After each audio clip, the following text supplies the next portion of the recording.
Chapter 2. A Visitor at Dawn. Ben woke to a low rumbling in the distance like thunder trapped under the earth. He lay there, heart thudding in his chest, waiting for it to come again. Nothing. The barn was still dark, the sky beyond the cracks in the roof only just beginning to lighten with the promise of another scorching day. With a sigh, he swung his feet onto the floor and slipped on his boots. As much as he loathed the early mornings, he had grown used to them. They gave him a brief, quiet window before the day's demands roared to life. Outside, the settlement was bathed in a cool, pre-dawn hush.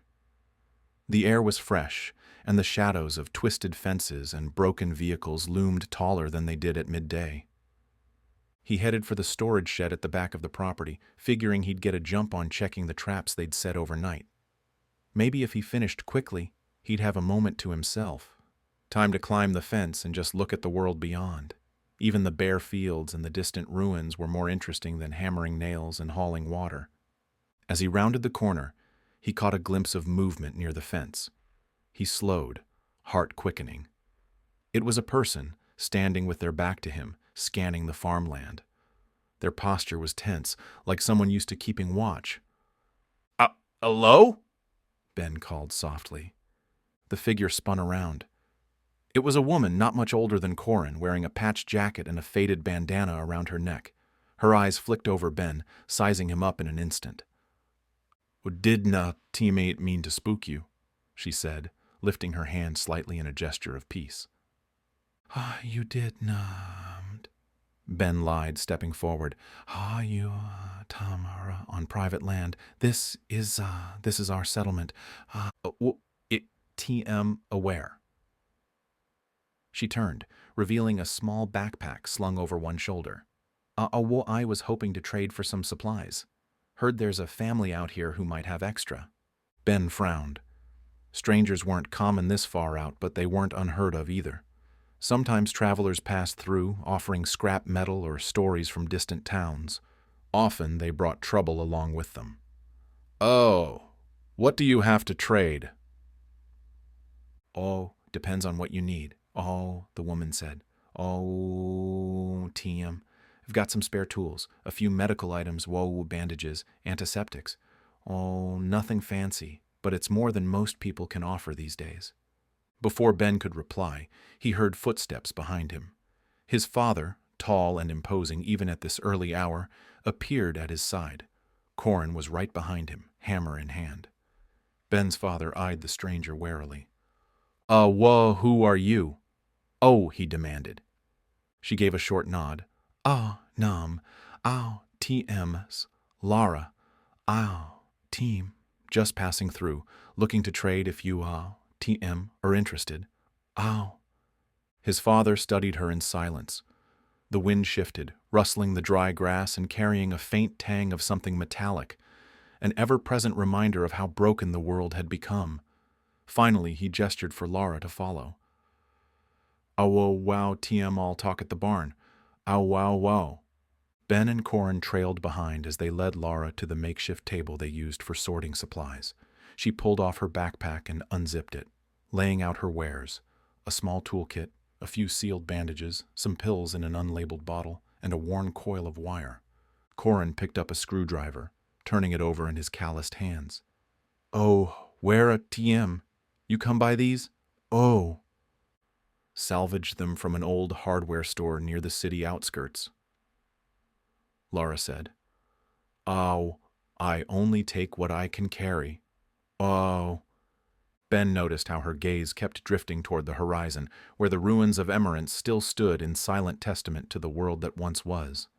He understood that pull all too well. His father cleared his throat. Wow, TM, got some extra dried meat, a little grain. Not much, but enough to trade for that toolkit and a couple bandages." Deal." Lara nodded, her face betraying no emotion, though relief flickered in her eyes. TM, I'll be moving on soon anyway." Moving on where?" Ben asked, unable to contain his curiosity. Further north, maybe. I heard rumors about a bigger settlement up that way." People say they've got a real community going, with farmland, water filtration, even electricity in some places. Ben's heart fluttered. Electricity. It felt like a myth, a relic from the stories of the old world. He wanted to ask more, but his father shot him a warning look. They concluded the trade, and Lara packed her new provisions. Ben's father offered her a place to rest for a few hours, which she accepted with a polite nod.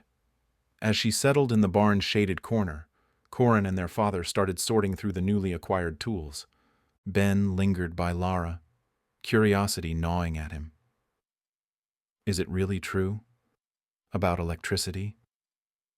he whispered. "Have you seen it?" She looked at him, her expression softening a fraction. "Oh. TM. I've seen lights in the distance once. Could have been a generator, maybe. People say they're working on bigger systems in some settlements." Ben felt a thrill run through him. Lights in the distance, generators, the possibility of something more than just scraping by. "Oh, Ben! Ah!" his father barked from the table. "I'll go check the traps! Oh!" Ben sighed and glanced at Lara, who offered a faint, understanding smile. He grabbed his pack and trudged off toward the fields. The sun had fully risen now, warming the earth and making the grass shimmer. Despite the brightening day, a lingering sense of restlessness followed him. He found the first trap empty. No luck there. The second had caught a small rabbit, which he carefully removed. He didn't love the idea of killing anything, but meat was meat, and his family depended on it. The third trap was busted, likely trampled by a deer or maybe a stray traveler. As he worked, his thoughts kept returning to Lara. She'd traveled near Emerance, salvaged tools, seen lights in the distance. She was proof that there was more out there than endless fence-mending and half-rotten barns. He wondered if he'd ever have the chance to see those lights for himself. When he returned to the barn, Lara was already preparing to leave. She hefted her backpack over her shoulder and gave Ben a nod. "Oh, thanks for the supplies. Good luck." "You too," Ben said, trying not to sound too wistful. Corin and their father watched her depart with guarded expressions. Once she disappeared over the horizon, they turned back to their tasks as if nothing had happened. But for Ben, something had changed. Her visit was a reminder that the world was bigger than this patch of land and broken fences. Later that night, he lay awake on his cot, staring at the barn's rafters. He thought about Lara, about the city ruins, about the distant rumors of electricity. A quiet resolve formed in his chest, one he wasn't sure he had the courage to act on yet, but one he knew wouldn't go away. He was tired of waiting for life to come to him. One day he would find a way to go to it.